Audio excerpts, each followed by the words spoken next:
कविता अपने माता पिता की बहुत लाडली थी। 3 बड़े भाइयों की बहन थी। कोई भी चीज मांगने पर उसी वक्त उसके सामने हाजिर हो जाती थी। पूरे घर में रौब था। उसका पूरा परिवार और नौकरों पर राजकुमारी की तरह हुक्म चलाती थी। स्कूल में भी उसका पूरा रौब था। बड़े घर की लाडली जो थी वह। ऐसे ही उसने कॉलेज में दाखिला लिया। उसके ठाठ बाट बड़ी गाड़ी में आना जाना, हर दिन नया फैशन देखकर हर कोई उससे दोस्ती करना चाहता था। थोड़े ही दिनों में उसके बहुत से दोस्त बन गए। पूरे कॉलेज में उसकी अपनी ही अलग पहचान थी।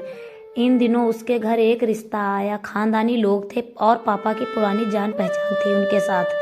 कविता के साथ कोई जबरदस्ती नहीं थी, पर कविता ने फिर भी हाँ कर दी, क्योंकि वह अपने परिवार से बहुत प्यार करती थी। वह जानती थी कि वह लोग उसका अच्छा ही सोचेंगे। लड़के का नाम राज था। राज काफी पढ़ा लिखा और समझदार लड़का था।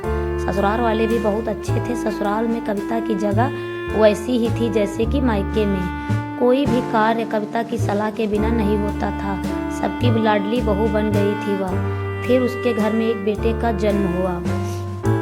राहुल कविता को जान से प्यारा था। पोता पाकर ससुराल वाले तो फूले नहीं समाते थे। कविता कभी कभी सोचती कि उसकी किस्मत कितनी अच्छी है। उसका हर अपना उसे कितना प्यार करता है। चाहे जीवन में कैसा भी समय आए, मेरे अपने हमेशा मेरे साथ है रहेंगे, कभी अकेला नहीं होने देंगे। कितनी खुशकिस्मत हूँ मैं। पर शायद कविता की खुशियों को उसकी ही अपनी नजर लग गई थी। एक दिन वह मायके जाने की जिद कर बैठी। राज को बहुत काम था, लेकिन वह फिर भी उसे ले गया। रास्ते में उनकी गाड़ी अन्य गाड़ी से टकरा गई। कविता, राज और राहुल बहुत बुरी तरह जख्मी हो गए। काफी दिनों के इलाज के बाद राज और राहुल तो ठीक हो गए, लेकिन कविता पूरी तरह ठीक न हो सकी। सर पर चोट लगने के कारण वह अपनी आंखों की रोशनी खो बैठी। अब कविता की किस्मत जैसे उल्टे पांव चलने लगी। मायके वाले कुछ दिनों तक उसे मिलने आते रहे, फिर कभी कभार फोन पर ही उसके हाल चाल को पूछ लिया करते, कैसी हो। धीरे धीरे यह सिलसिला भी कम हो गया। ससुराल वालों की सहानुभूति भी कम होने लगी। घर में किसी के पास बैठने के लिए उसके पास टाइम नहीं था।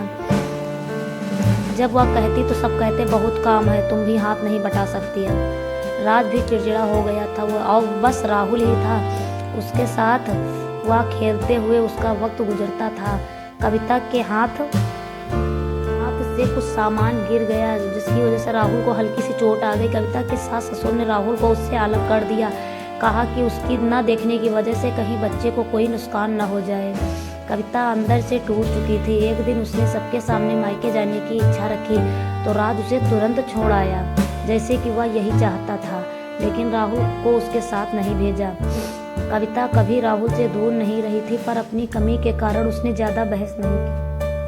कविता को लगा कि वह 2-4 दिन रहेगी वहाँ तो थोड़ा हवा पानी बदल जाएगा, क्योंकि वह कितने दिनों से कहीं गई नहीं थी। घर वाले भी इतने दिनों के बाद उसे देखकर कितने खुश होंगे। कविता के घर पहुँचने पर सब बहुत खुश हुए। सब कुछ कविता की पसंद का ही बना।